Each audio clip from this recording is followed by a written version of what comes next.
Hi there, my name's Oisín Lunny and welcome to Audio Talks presented to you by Harman. And in this episode we speak to two AI visionaries to get the lowdown on AI, IP and creativity. Are the new tools enchantments or enhancements, friend or foe to our most human of capabilities, the ability to create? And what does generative AI mean for the laws around intellectual property? We are about to find out. Welcome to the podcast, Arun Sundararajan, NYU professor, author and expert, and also a leading commentator on creativity, AI and the law. Welcome, Arun. Delighted to be joining Oisín. Awesome. And joining Arun on our virtual stage, we've got Rick Scheuss, who is the Managing Director at Tro, a leading agency for auditory brand communication. Welcome to the podcast, Rick. Hi there. Thank you for having me. It's a pleasure to meet you guys. Fabulous. So we're dialing in from all over the world here, and our time zones are all over the place. We've got, multiple cases of jet lag. We're ready to rock. So before we dive into this incredibly thorny issue, I thought it'd be great for the listeners just to get a bit of a flavour for what you both do. And I'm going to direct that to your good self first, Arun. Thanks a lot, Oisín. Delighted to be here. Great to be chatting with you as well, Rick. I'm a professor at New York University. I have been fascinated by digital technology since I was a kid, and my research studies how digital technologies change things. A lot of my attention over the last 3 years has been on artificial intelligence and, more recently on this new class of AI called generative AI. My focus isn't so much on building new AI systems. It's more on figuring out how the world will change because of AI, how to govern AI, how the law needs to change to accommodate these new artificial intelligence technologies. What are the ethical issues that emerge around them? What kinds of new regulation might be necessary? Fascinating already. This is fantastic. I can't wait to dive in, and I will be coming back to you for a few definitions in just a moment. But Rick, joining us from beautiful Germany, talk to us a bit about what you do at Tro, because I know it's a lot of very interesting stuff. Yes, I hope so.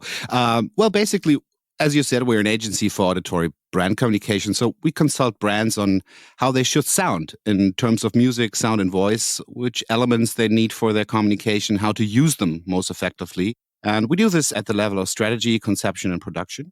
We've been doing this for almost 35 years, actually, for clients around the world. And it has become very challenging, with the transformation of media and the ever-increasing number of touch points. Brands have been facing many challenges in their communication. And now also the development of technological approaches to create that content, that auditory content, is another challenge for itself, actually. So we help our clients to choose which kind of technology to use and actually what not to use to create their content for various touch points of communications. Oh, fabulous. That's so interesting. And I believe there is an element of AI in there, which we'll get to in a little while. But I'd love to come back to yourself first, Arun. Now, you mentioned the phrase generative AI, and that's very much in the news. In terms of the creative industries, what do we mean when we talk about generative AI? That's a great place to start, Oisín. We've been using AI, artificial intelligence, in business for maybe 3 decades now. And artificial intelligence more broadly uses something called machine learning. And so this is computers looking at patterns and examples in existing data and learning from them. So you might train a computer to decide whether a credit card transaction is fraudulent, what kind of advertisement to target at someone, whether to approve a loan. So this kind of artificial intelligence has been around for a while. But this new challenge, in some sense, to our intellectual autonomy that we're going to get to comes from a class of artificial intelligence that is designed to generate new and original content based on these patterns and examples from existing data. And so the AI doesn't just make decisions or help a human. It generates entirely new material. It generates new art, new music, new movies, new business plans, new legal briefs, new poetry in the style of Shakespeare. Many of the listeners, I'm sure, have used technologies like ChatGPT, Bard, DALL-E, Midjourney. So you know what I'm talking about. Yeah, absolutely. This is completely fascinating because, we've had the idea of generative music for quite some time. Brian Eno was one of the pioneers in this idea that maths can make beautiful music and formulas and all the rest, and particularly with new technology. But what I'm getting from your answer, Arun, is that the difference now is the source material, the material the AI is scraping based on prompts is the sum of human creativity in some way. I mean, what do we think that the role of AI in music is today? Is this a evolution or is it a revolution? I get the feeling that we are at an inflection point. It's not as if computer generated music only came along last year. And in fact, AI generated music has been around for a while. Some of you may remember Sony's Flow Machine from 2016 that wrote a song, something to do with a car, if I remember right. It was in the style of the Beatles, and that was 7 years ago. But I think the sophistication with which the AI technology can not just assist a human in creating new music, but generate the music entirely by itself.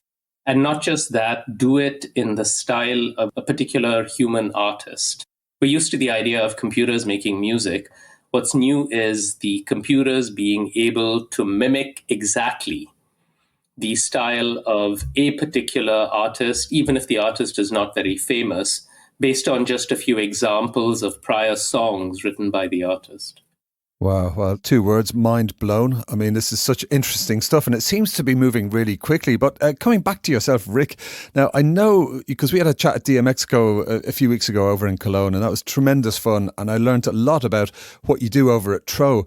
And I believe there's aspects of AI technology, you're kind of building it in to reinforce the work that your human creatives and composers are doing. So talk to us a bit about how the AI technology overlays with your work and, how you're looking at these auditory brands, identities and that kind of thing. First of all, if we look at our history, again, we've been doing this for 35 years now, and not only for the advertising industry, but also for the music industry, we're quite used to huge challenges through technological disruption in the market. I mean, when we all remember the first MP3, I think it was in 1991, everyone said that's the downfall of the music industry, right? And that even happened before when the CD was invented. The elder remember what a CD is. And so that was the downfall for all music lovers. And then came, developments. And that was actually the first algorithm I can remember we using with creating music was autotune. And they said, okay, now everyone can sing.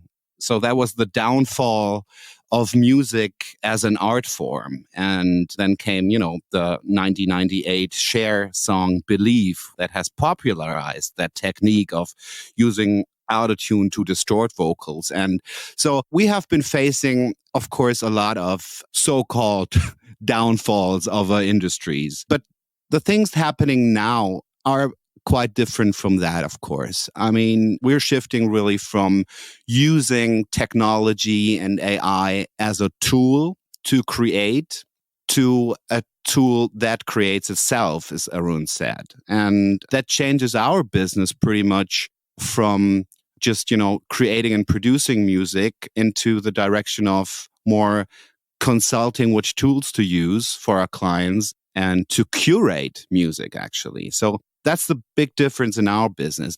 For us, this AI development really did not came as a big shock because we've been ourselves, we have a very small research and development department working on AI for almost 10 years now. And because in our business, we translate brands into sound. Whenever we get a briefing from a client and he said, I want to create a sound logo or I need a piece of music for a TV ad or whatever, they always come and say, their prompt to us is actually, it should be positive, uplifting, and engaging. Usually brands use pretty generic stuff, to just give any positive feeling in connection to their communications. And so we asked ourselves, okay, but brands also want to be personalities and they want to be recognized as certain personalities who are distinguishable from competitors and stuff. So we created a classification system we called Sonic DNA, that should be capable to measure and predict the emotional impact a certain piece of music, a sound, or a voice would have to a consumer. And so we can now actually, with 31 attributes and classification parameters, create an acoustic profile for clients and let an AI search for music that matches that profile. And it's not only about, is it positive, uplifting, or engaging? It's how spiritual does it feel? How approachable does it feel? How urban does it feel? How innovative does it feel? How melancholic does it feel? Sprightly and energetic and stuff like that. So we can detect certain properties in musical and sound and voice assets that probably will have the effect that people can identify a certain emotion in that piece of music. So this is the tool we use. And this is basically an algorithm based on millions of data points. Just to sort of jump in here, I think that that's such a fantastic use of AI in the context of music. That's exactly the kind of direction that we want to be pushing AI innovation in music, because, a tool like this could help human creators dramatically improve, the music that they create. I think on the flip side, you've got the tools now that are creating new music by themselves in the style of a human. That's the side that could thwart creativity. So I think the point that I'm really taking away from this really exciting tool that you're describing is that it's really about how the AI is deployed, right? Because this AI could dramatically enhance human creativity if it's rolled out and if people can figure out as they're composing music, what kind of impact is it likely to have on their listeners, as opposed to it substituting away from what the human wants to do or what makes the human happy. 100%. This is just a perfect way of framing this, because you kind of opened up that Pandora's box of, if the source material that's feeding in to meet these prompts with the AI tools is all of human creativity, what happens to human creativity if this is just endlessly recycled by AI? Where does the new human creativity come in? How do you think we can kind of carry out this balancing act where we're kind of have these immensely powerful tools, but we don't want to stop human creativity in its tracks by having, the AI hose being open all the time? Do we need to look at creativity differently? Is there any kind of legal aspects of how this will fit together, do you think? So, Ushin, the law has a really important role to play here. We've gotten used to looking for technological solutions to technological challenges.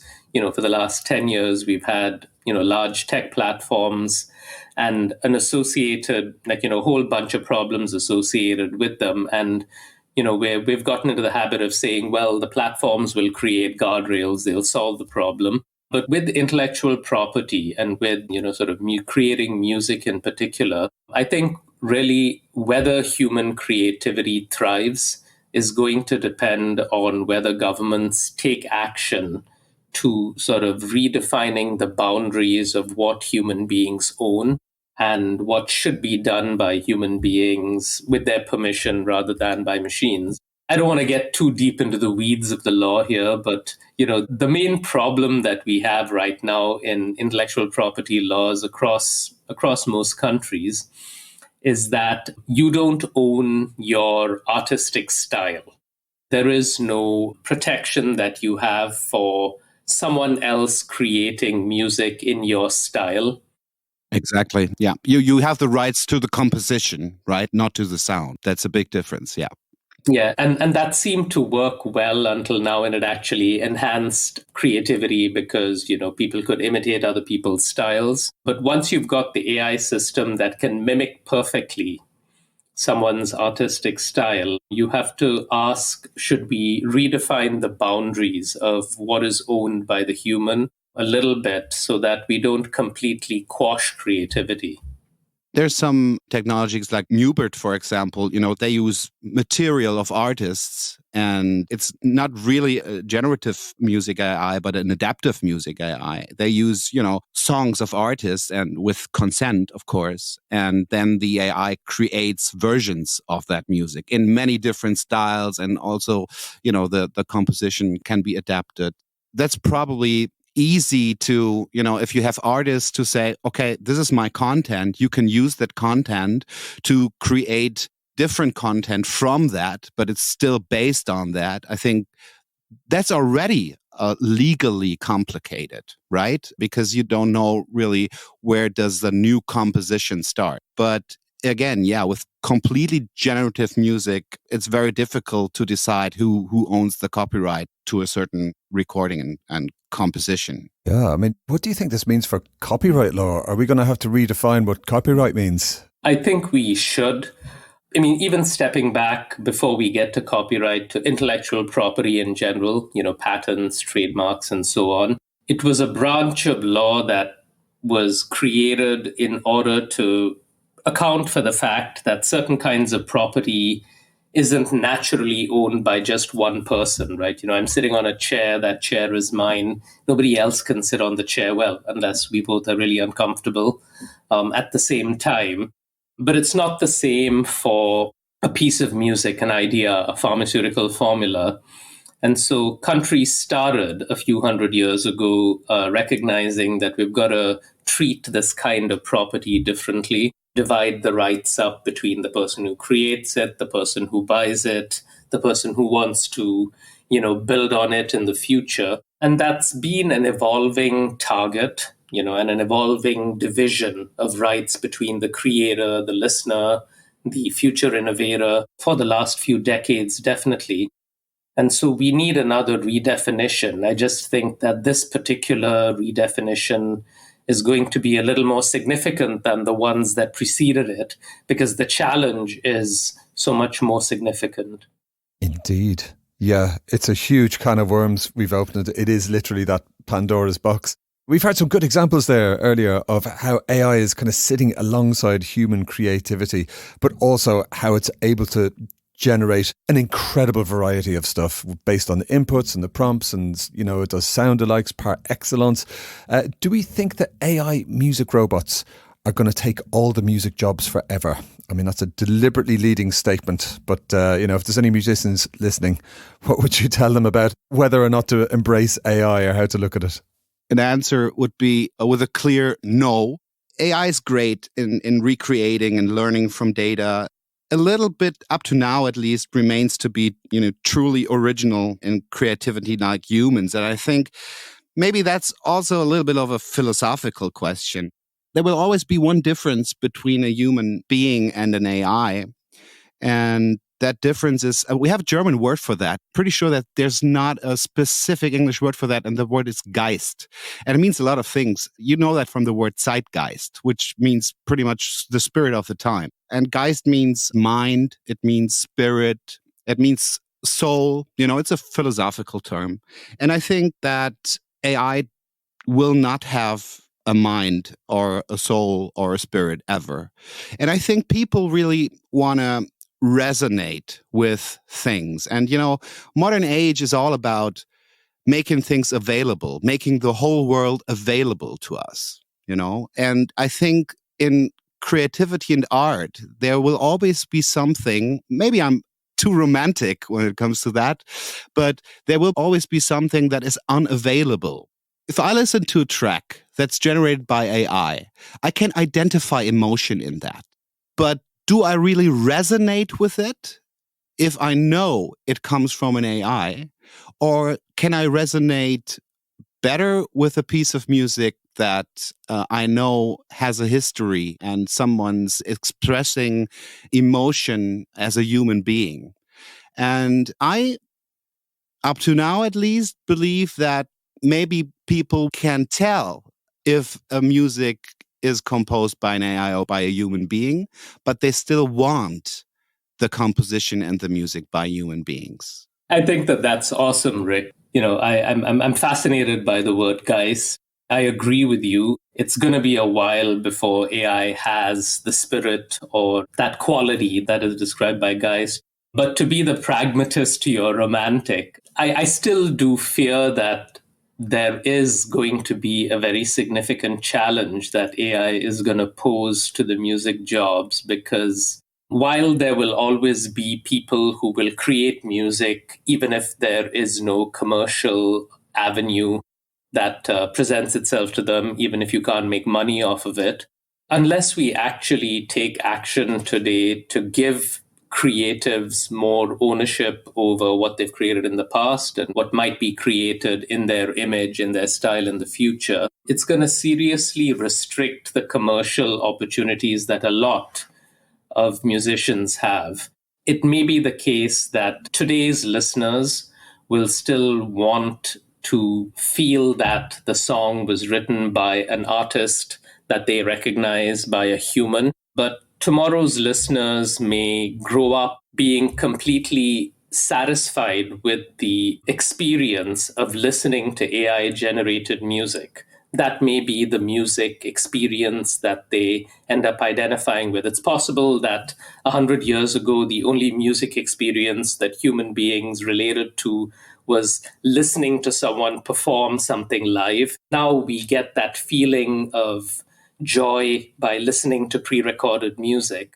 If we don't take action to somehow give the creatives more space to adjust to this challenge to their creativity, if we don't push AI development through the law, through some regulation in the direction of aiding the human creative rather than replacing them, I'm a little pessimistic about the prospect for music jobs in the future. So it's not an eventuality, but it comes back to that old issue that it's not the technology itself that's going to cause the change. It's the surrounding environment where the technology could cause a positive or a negative change. And it really depends on what we humans do with our institutions. Absolutely. I absolutely agree with everything you said, Arun. On the other hand, if you take a look at how music industry has been working in the past decades, I think the only difference when it comes to the question, what kind of creative content could be successful? The only difference now is, if you ever talk to an artist and repertoire manager at a record company, they're telling you the same shit for the last 10 years. There shouldn't be songs longer than 2 minutes because the Spotify algorithm doesn't like that. In the first 30 seconds, everything should be happening that is relevant in the piece of music because nobody listens to tracks longer than 30 seconds.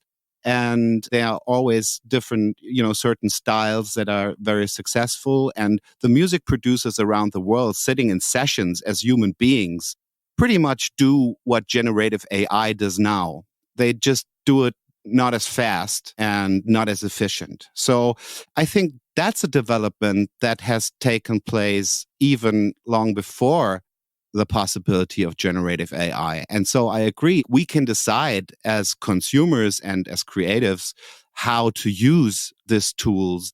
On the other hand, in a free market, of course, the consumers decide what touches them or what they can resonate with. And for most people, I guess, the generative music, whether it's human generated or generative or AI generated, it's probably enough.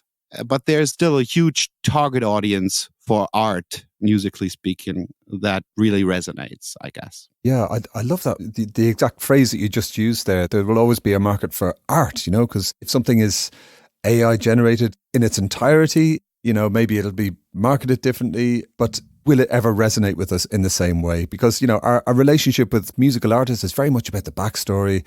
I know there are, avatar artists who have fascinating backstories, but it's slightly niche. Will there ever be a robot Taylor Swift, for instance? You can't imagine the Swifties going that crazy for a robot Taylor. I sort of had assumed that Taylor Swift was a robot, given her sort of Well, at least all the music producers producing music for her are robots. Well, some human robots, I think. Again, I highly recommend sitting in LA in a music session with an A&R, and he's prompting to humans, and he will prompt to AI in the future. And that's the only difference in that part of the business. And I agree, Arun, completely. Many of those music producers sitting in those sessions will lose their job, certainly. Yeah, that's a really good point, because it's kind of playing in the style of XYZ, quickly, convincingly, with precision, etc. And the A&R guys or ladies giving the prompts exactly like you say. But one thing's for sure, the tech companies will ask for forgiveness more than permission I would imagine, because that's kind of how it's gone historically. I really agree with Arun's point that we do need to be mindful of legislation, of government support to protect this most human of art forms, creativity itself, and, folks getting paid to make it. Is there anything that either of you would recommend in terms of what creatives should maybe have on their radar in terms of protecting what they write, in terms of the tools that they use? Because it really does seem like this can of worms is being opened, and it's sort of like a brave new world that they will need to navigate. I think a lot of the battleground at this point is around whether you can use someone else's copyrighted material to train an AI. There are many cases being legislated now, not just on the music front, but also on the writing and the art front. And I think that that's something that any music creative should pay attention to, because it's probably not going to go too far in their favor eventually, but it's drawing attention of legislators to the bigger issue, which is, I need to own my creative process eventually. And I think a lot of what happens on the cases about can we use someone's copyrighted material to train an AI will set the stage for what will come next, which is how much ownership do I give someone over their creative process? Can someone stake a claim on music that is generated by an AI that was trained in their image? Eventually, yes, larger players, larger stakeholders in the economy do play a role in shaping legislation, but people do as well. I think musicians, especially well-known musicians, are uniquely positioned to rally public opinion in a particular direction, paying attention to these developments in the law and, making sure that public opinion goes in the direction of saying, yes, an individual should have some say over whether an AI is trained with data that they own, could be an excellent first step. Yeah, wow. It's all to play for at this stage. And listeners, I would recommend that you follow both of our VIP speakers here on LinkedIn, and we'll be including some links in the show notes, of course, because both of them share some great examples and commentary on what's happening in the space. So let's get the crystal balls out. I know this is very much a forward-looking conversation, but, where do you think we are going to go next with AI in music? Do you want to jump in there first, Rick? You will hear me breathing deeply because I have no idea. I guess that the whole development definitely sets the bar for human creativity higher. For what we work in making music for brands, I think we will probably not have 20 music producers in the future, but probably 5 who know how to prompt. And our license business will be shrinking probably a lot. And that's okay. Our shift will be from creating content to curating content. And for the music industry, the development, I think, could be that music industry might move more in the direction, even more in the direction of community experience and influencers than the actual music they listen to. Lil Nas X is an example for that. It's not only about the music he makes, it's about the discourse the music creates and the impact it has on a community. So I think that to that regard, music could become, again, more interesting in a certain aspect. That's at least what I hope. I agree with Rick. I think there's definitely a lot of opportunity created for musicians by AI, not the kind of AI that replicates them, but the kind of AI that enables them to become better creatives. And this has been the story of technological development for the last 30 years, right? It's democratized the process of being able to create high quality music. And so on one front, certainly AI will push things in that direction. But we've also seen a shift in the revenue mix towards community experiences, live performances. I don't think we're at the point yet where 80,000 people will gather in a stadium to listen to a large AI system play its AI-generated music.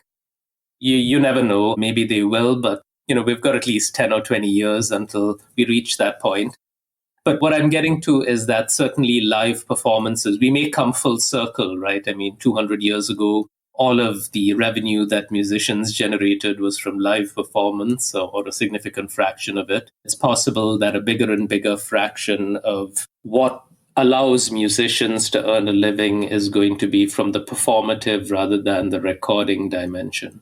Arun, just coming back a little bit to the question of copyright ownership. I mean, you mentioned about IP, you mentioned about large language models.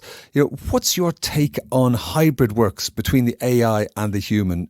Who in this case would own what was made using AI? That's a great question, Ushin, because that's another gray area today. At this point, if an AI system independently generates new art, new music, new text, a new picture, that's not owned by anybody. It's in the public domain.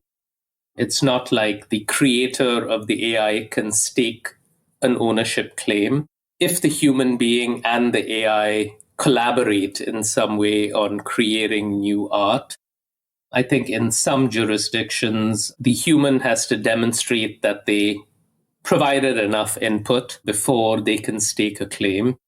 I think where we need to move is for a musician to be able to create their own AI.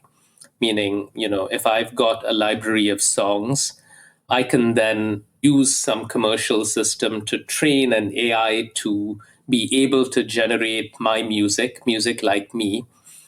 Then I should be able to stake ownership over all the music that AI system generates in the future. I think that's the right direction for us to take copyright and IP law, allowing us to create our digital twins and then stake ownership claims over what the digital twins create. But I don't think that there's any country that has gotten that far as yet. And I'm hoping that the next 5 years do bring legislative change that pushes us in that direction, because it'll certainly be a move that will allow creativity, especially on the musical front, to thrive.